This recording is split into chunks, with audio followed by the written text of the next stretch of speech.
Salut, c'est Mathieu de l'Atelier Passion du Bois. Bienvenue dans cette 10e vidéo sur la série que je fais de travaux avec comme finalité la nouvelle cuisine. Donc si vous n'avez pas vu, je vous invite à aller voir la playlist avec tous les premiers épisodes. Et sans plus tarder, on va attaquer aujourd'hui avec la réfection du coin de mur qui avait été complètement démonté lorsqu'on a démonté et démoli l'îlot central et la partie enduit de la cuisine juste derrière moi. Allez, c'est parti! Pour refaire au propre cet angle, l'idée c'est pour l'instant déjà de caler mes gaines. Vous voyez, donc je passe simplement des petites vis en faisant bien évidemment attention de ne pas percer dans la gaine, mais juste pour la retenir et on va venir mapper le tout. Pour pouvoir avoir une structure pour mapper, éviter d'en mettre partout, je vais venir mettre des morceaux de montant de rail à placo là, pour pouvoir m'aider et m'appuyer ici, pour pouvoir comme ça remonter jusqu'en haut.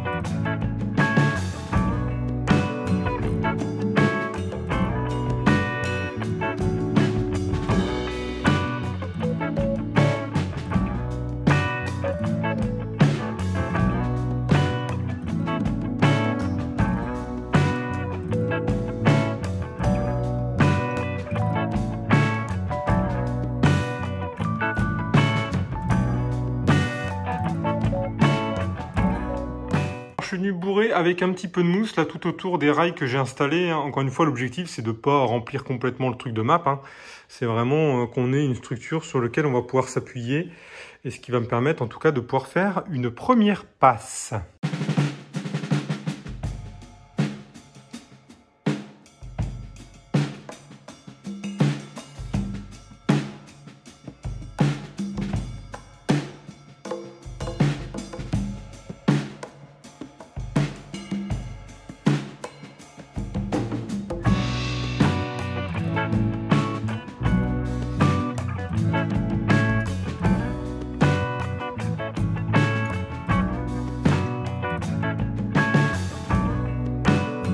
Première passe de map, ici j'ai pas cherché à faire forcément quelque chose de droit, au contraire j'ai plutôt cherché à me créer un peu d'accroche pour les deuxième et troisième couches. Bon, ça permet de faire quelque chose de propre à peu près, propre dans le sens où je vais être bien pour mes couches d'après. L'idée ça va être vraiment après de caler une règle de maçon contre et vraiment de venir bourrer dedans pour faire vraiment un bel angle droit à la fin. Pour réparer le plafond, au niveau de l'ancienne cloison, j'ai coupé le petit placo qui va bien ici, qui va rentrer, et pour venir fixer ça, je viens rentrer hop, en travers. Alors j'ai plus de rail pour les plafonds, mais c'est pas grave, c'est un bout de rail au sol. On va rentrer ça comme ça ici en travers. Je vais venir le visser de part et d'autre sur le placo existant, et comme ça ma nouvelle plaque pourra être plaquée dedans. Je vais en mettre un là, j'en mettre un deuxième ici, et ça me permettra de fixer complètement ma plaque.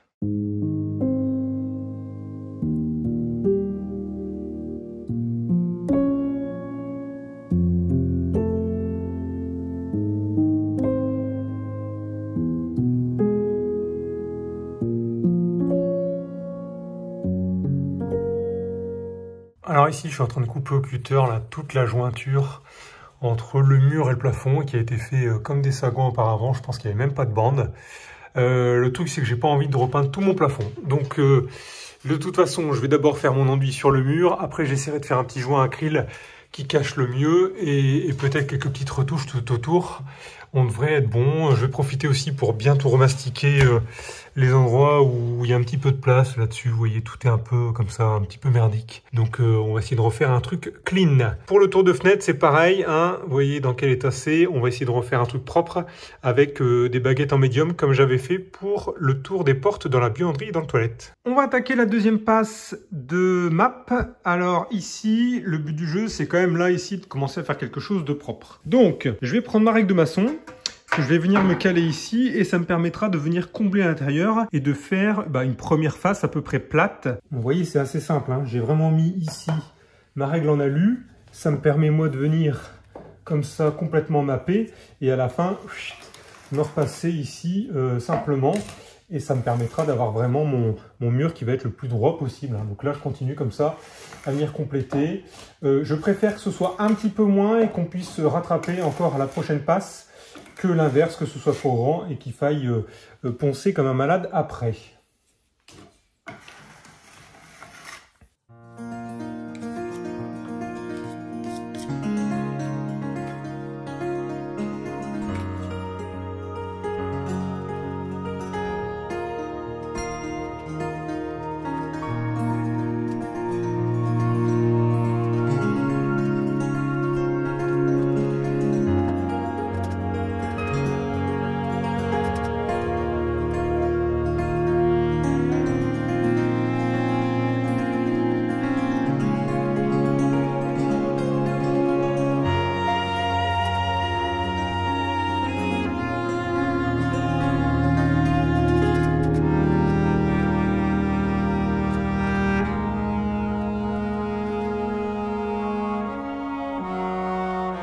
Je tente de démouler parce que j'ai vraiment peur que ma règle elle reste coincée avec le map. Donc on va voir ce que ça donne.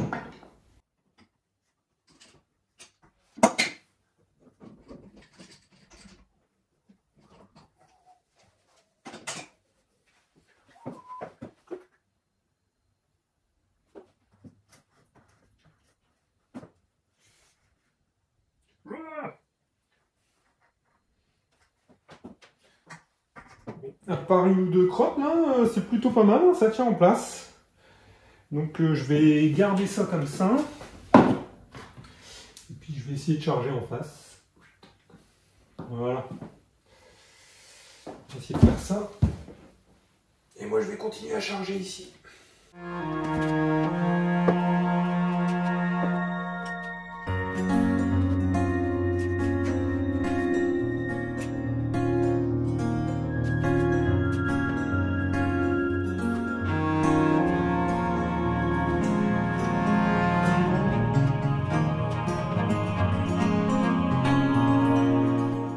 Là, je devrais plus toucher du tout, mais comme il me reste encore du map, j'ai envie quand même de l'utiliser. Mais idéalement, il faudrait laisser ça comme ça. Bon allez, c'est pas trop mal pour la deuxième passe, surtout pour le bas où j'avais le guide. En haut, il y a un petit peu plus de taf, mais on est plutôt pas mal. Donc demain, ce que je vais faire, c'est que je vais utiliser... Vous voyez, on avait expliqué qu'il y avait des bandes armées qui servaient pour les angles sortants. Ici, j'ai plutôt utilisé, alors je ne sais plus le nom exact, mais une espèce de cornière à lu, que je vais venir du coup mapper en position pour vraiment renforcer cet angle et être sûr d'avoir quelque chose de droit tout le long. Donc demain, passe complète en venant bien large et en venant récupérer ça après. Allez, deuxième jour, l'objectif c'est ici de venir compléter au mieux et je vais cette fois-ci prendre mon platoir pour vraiment aller chercher une grande surface d'appui sur le mur et voir ce qui me manque pour être parfaitement lisse.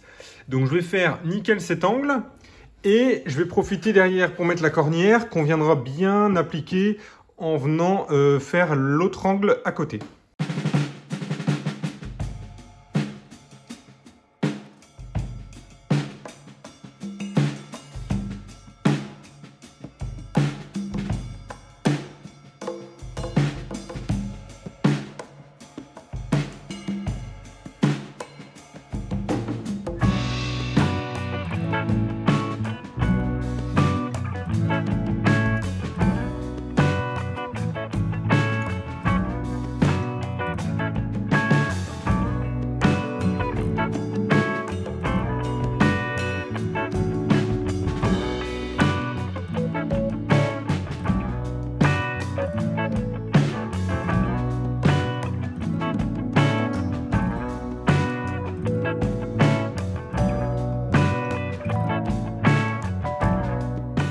Allez, maintenant j'ai bien fait l'angle tout autour, on va mettre la cornière.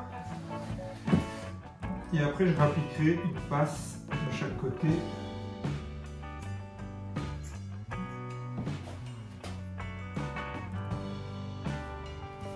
L'idée c'est vraiment qu'elle soit bien plaquée partout là.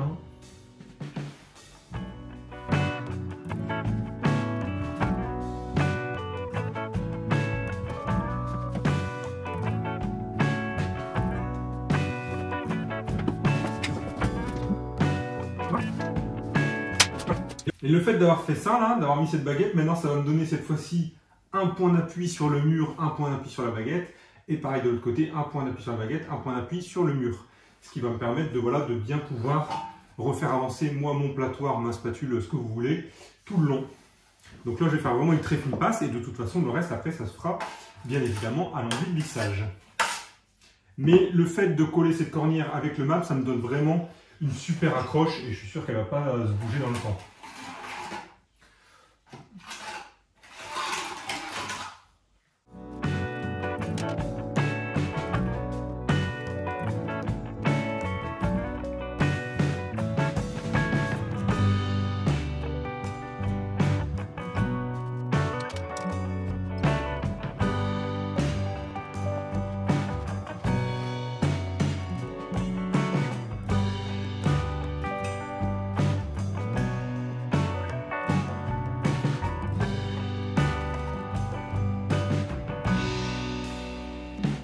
Franchement, je suis plutôt modeste d'habitude, mais là, je suis pas sûr qu'un pro aurait vraiment fait mieux.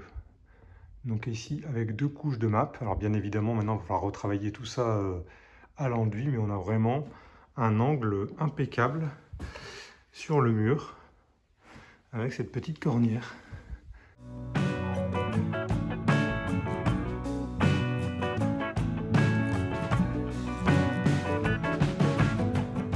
Allez, là, ça va être un régal de faire l'enduit là-dessus, tellement on a un truc clean. Donc, ma petite spatule, mon platoir, et puis derrière, mon petit enduit. Alors, c'est pas un enduit de lissage. Pour l'instant, c'est un enduit qui sert normalement plutôt pour les plaques de plâtre. Enfin, pour les plaques, pour coller les bandes. Mais là, comme je suis encore un petit peu au départ avec des trous encore potentiellement un petit peu gros à rattraper, je préfère utiliser ce type d'enduit et de garder à la fin uniquement l'enduit de lissage.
Après une première couche d'enduit et une petite couche de peinture, je reviendrai expliquer ça pourquoi. On a vraiment quelque chose d'impeccable. Il me reste un petit ponçage là-dessus. Là se couche et puis après derrière, on pourra peindre. Hein. Il y a une partie que vous ne voyez pas, hein, mais entre les travaux, je dois faire un peu de montage. Hein. Donc vous voyez ici, j'ai toutes mes séquences pour pouvoir vous faire voilà, la vidéo qui sortira la prochaine fois.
Après la première passe de ratissage, l'idée c'est pas de poncer, c'est vraiment simplement avec une spatule de venir ici tailler un petit peu les arêtes ou les surcroissances avant de passer la deuxième passe. Ça sert à rien de poncer, de toute façon on va remettre encore une couche partout. Le but du jeu c'est vraiment enlever tout ce qui est en surépaisseur.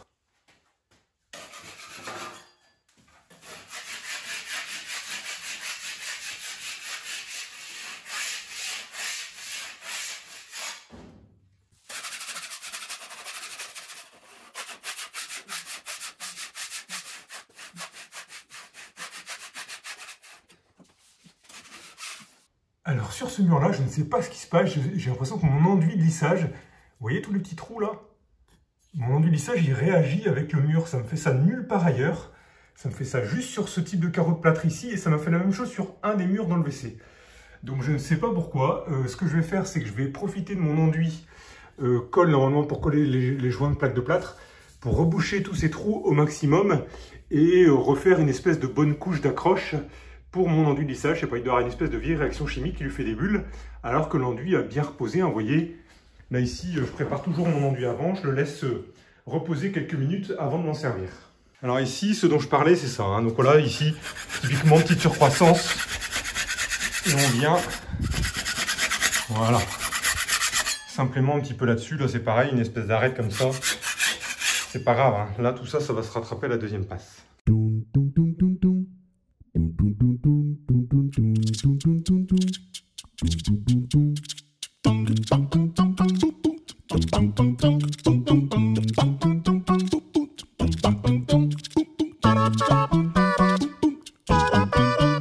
Allez, voilà la deuxième passe de ratissage partout. Il manque juste un petit bout ici, mais j'ai pas envie d'en faire de l'enduit, donc ça attendra la prochaine passe. Bon, ben voilà, hein, chaque nouvelle passe, ça commence à s'améliorer.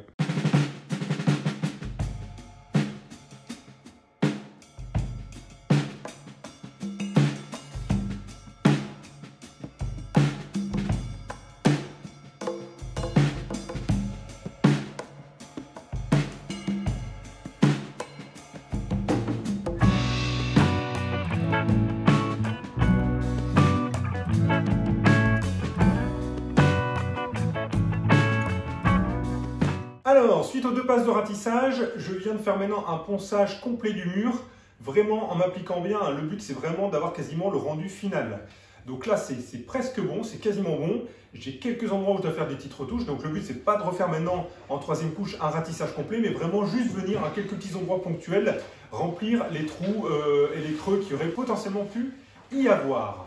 Donc voilà, je vais faire cette dernière passe et je pense que si tout va bien, on devrait être bon juste pour la sous-couche. Et au pire, je referai une quatrième petite couche uniquement pour les retouches. Je voudrais revenir sur mon problème de bulle. J'ai procédé par élimination. Donc, allez, je me la pète un peu. Je me suis dit que c'était pas moi puisque j'ai réussi dans la buanderie à faire des beaux enduits sans que ça bulle. Donc, il n'y avait pas de raison. Je me suis posé la question de l'enduit. C'est un enduit neuf en poudre. Pourquoi pas. Après, je me suis dit, est-ce que c'est la méthode de mélange? Bon, peut-être que j'incorpore trop d'air en le mélangeant. Du coup, j'ai laissé plus reposer le mélange. J'ai laissé quasiment 1 heure se reposer avant d'utiliser. C'est pareil, j'avais toujours autant de bulles. Bon, du coup, je me suis redit, bon, c'est peut-être mon enduit. Je suis allé acheter de l'enduit tout prêt, ce que je déteste. Et pareil, ça a bullé également. Donc du coup, je suis revenu sur l'histoire de mon support. Pourtant, étonnamment, ça me le fait autant sur le mur avec le map que ceux où c'est peint et que ceux avec les carreaux de plâtre. Donc, ce que je me dis, c'est que je vais faire un coup de sous-couche partout de peinture avant de pouvoir réenduire pour essayer de bloquer un petit peu le fond. Mais là, je pense qu'il y a quelque chose en tout cas qui va pas avec ces micro-bulles. Et bien, ça y est, nickel! Avec ma petite couche de peinture, là, ça m'a bien bouché les pores et j'ai plus eu de bulles sur le support. Donc, si ça vous arrive, hein, chez vous, des micro-bulles au niveau de l'enduit, n'hésitez pas, voilà, une petite couche, une petite sous-couche de peinture et derrière, vous renduisez et ça permet de régler le problème, donc du coup, qui était bien lié au support, ni à l'enduit, ni à l'enduiseur. Bon allez, on va s'arrêter là pour cet épisode. Écoutez, si vous n'êtes pas abonné à la chaîne, je vous invite à le faire pour être sûr d'avoir les notifs pour les prochaines vidéos. Et je vous dis à la semaine prochaine. Allez, ciao!